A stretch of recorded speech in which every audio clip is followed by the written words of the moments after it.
1.000 rene ya.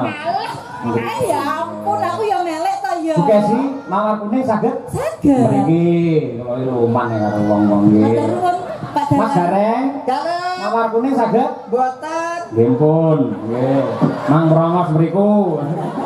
Masalah, terayo nasib kelek sobek yang ini kira masalah. Yang penting kula tesih hoping kali bawa sekuwung ya.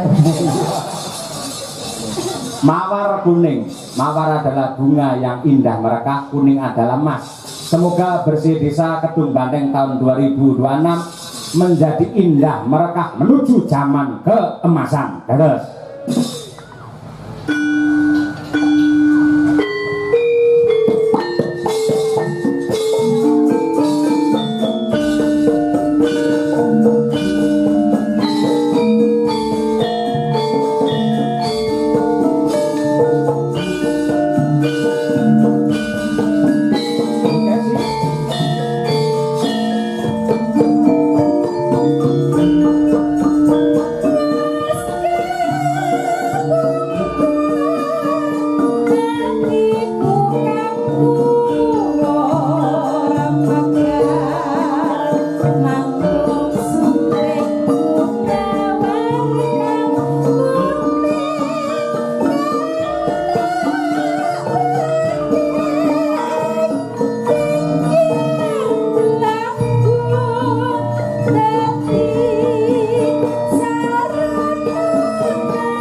Kaya ngono kuwi lho Mas Gareng, indah seni budaya iki kaya ngono kuwi. Leres. Kula ditresnani dulur wonten ing Laladan Kedung Banteng. Nggih. Wong kena diarani keserasian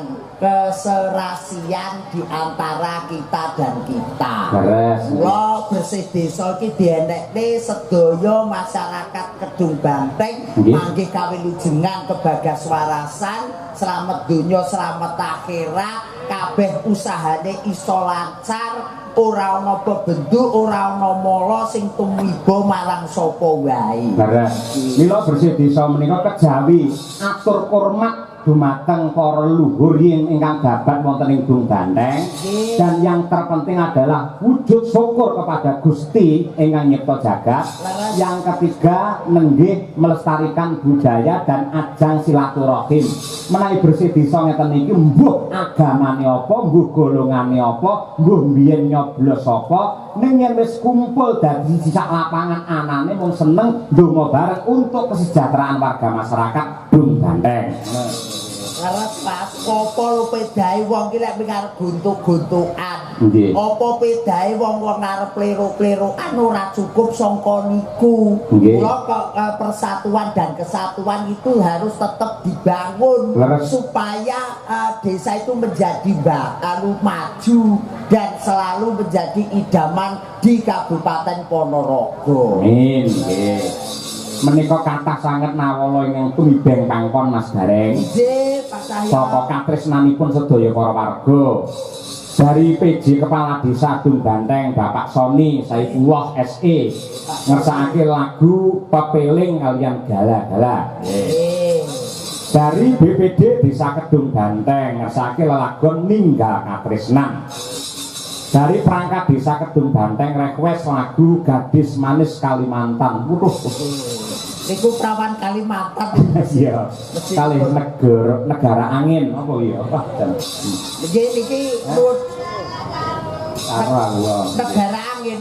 Oh, negara angin. Jadi duka niku kula dhewe nggih boten mesti.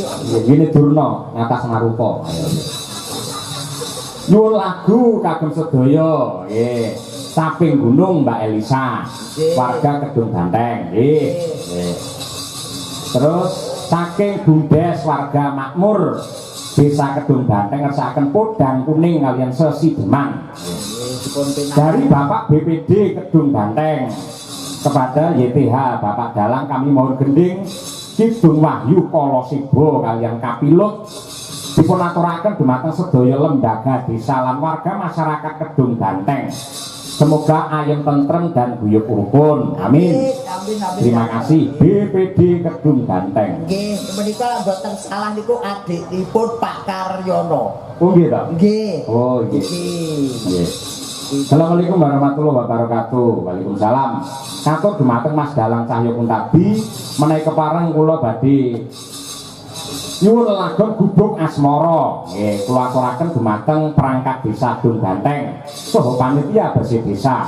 Mugi tansah dipun sengkuyung warga masyarakat anggenipun nglestarekaken budaya tradisi. Wassalam saking kula Pak Wah sapa iki? Sapa sare iki? Dukuh Wahyudi. Pak Wahyudi Nggih, Dukuh. Wahyudi Dukuh. Niku Mbah Guru, niku Mbah Guru, Mbah Dukuh. Dari panitia bersih desa minta lagu Katresnan Sejati. Dari Primanet Wifi dan kawan ngopi lagu Kusmaning Ati. Oh, dan pamundutan dulur mriki niki jan luar biasa. Nggih. Mulai songkok klasik, dangdut, keroncong dan lain-lain. Nggih. Lho niki nggih setunggal bapak setunggal dipinangkani ngoten nggih. Nggih. Mas Cahyo. Pamundhut saking Bapak PJ Kepala Desa rumiyin ngersakaken Pepeling. Nggih, dipun pinangkani. Jenengan yang gawani? Kok kula lek ken bawa mboten matur, Mas. Lah napa? Wong kula niku lek gaene kali bawa amin lho. Gaene kula teng mriku lek bawa niku mboten pas niku. Kok mboten pas sebabe? Alah niku lek teng ngene pepeling to. Nggih. Ngelingne dembo menungso supaya ngilangne barang sing ala mlebu barang sing apik. Oh, Pak. Aku dhewe awakku wong apik kok ngomongi wong liya ora wani. Wah iya. Ya. Yo coba diwiwiti saking anu mawon Mbak Lia, yo digeser niku dandang bulanipun nggih. Dandang kula rukun Islam mangke kalah